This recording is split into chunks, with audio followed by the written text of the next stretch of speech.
NDA ने UPA सरकार की नीतियों का विरोध करने के लिए भारत बंद का ऐलान किया है।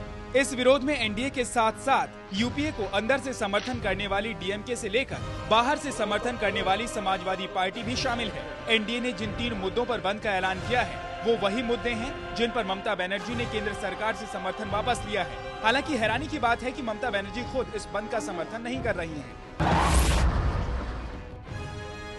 एनडीए और लेफ्ट समेत बंद का समर्थन करने वाली पार्टियों की सबसे पहली मांग है कि मल्टी ब्रांड किराना में विदेशी निवेश के फैसले को वापस लिया जाए। एनडीए इस मुद्दे पर शुरू से केंद्र सरकार के खिलाफ रही है और पूरे देश में सरकार के खिलाफ प्रदर्शन कर रही है। इनका कहना है कि एफडीआई से छोटे व्यापारियों को नुकसान पहुंचेगा और किसानों की हालत में सुधार नहीं होगा। रिटेल में जो एफडीआई की बात है, इसके कारण अनेक गरीब छोटे छोटे दुकानदार व्यापारियों के जीवन उद्ध्वस्त होने वाला है और इन बातों को लेकर मुलायम सिंह जी, ममता जी और करुणानिधि जी ने अच्छा स्टैंड लिया है। देश के हित में है, समाज के हित में है और भारतीय जनता पार्टी ने भी स्टैंड लिया है, लेफ्ट पार्टी ने भी स्टैंड लिया है।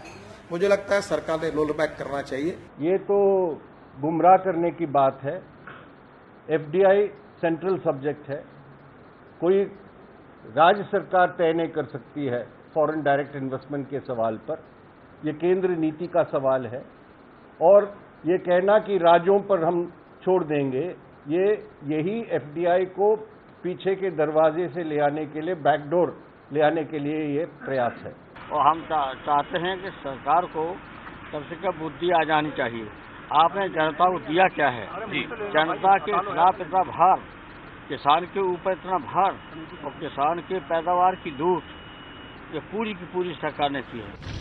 लेकिन केंद्र सरकार ने किराना में विदेशी निवेश को लेकर अपना रुख बहुत साफ कर दिया है। उनका मानना है कि इससे किसानों को अपनी उपज की सही कीमत मिलेगी और ग्राहक को सस्ती कीमत पर सामान मिलेगा। साथ ही विदेशी निवेश के आने से रोजगार के अवसर भी बढ़ेंगे। प्रधानमंत्री मनमोहन सिंह पर अब तक सुस्त होने से लेकर सरकार के निकम्मे होने तक कई आरोप लगे हैं। ऐसे में नीतिगत स्तर पर किराना में विदेशी निवेश का कड़ा फैसला लेने के बाद उसे वापस लेना मुश्किल दिख रहा है। hung up on that one word rollback. These decisions were taken after the most careful consideration. They stand. विपक्षी पार्टियों ने केंद्र सरकार के सामने जो दूसरी बड़ी मांग रखी है वो है डीजल के बढ़े हुए दाम घटाना। तेल कंपनियों ने हाल ही में सरकार के इशारे पर डीजल की कीमत में 5 रुपए प्रति लीटर का इजाफा किया है। एनडीए और लेफ्ट समेत तमाम पार्टियां चाहती हैं कि ये बढ़ोतरी वापस ली जाए। We are part of the government. We are fighting against for a specific cause. The fight is going to will continue now. That's all. That is our present position. We are joining the strike. That is our present position. That question doesn't arise now.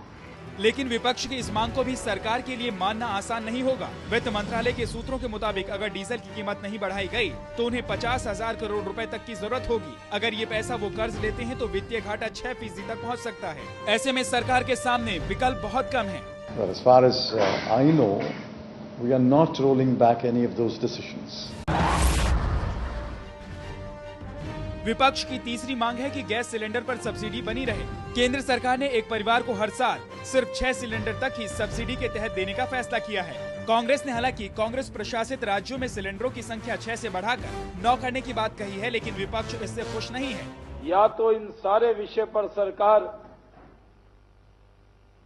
अपने फैसले को roll back करे या बोरिया बिस्तर pack करे।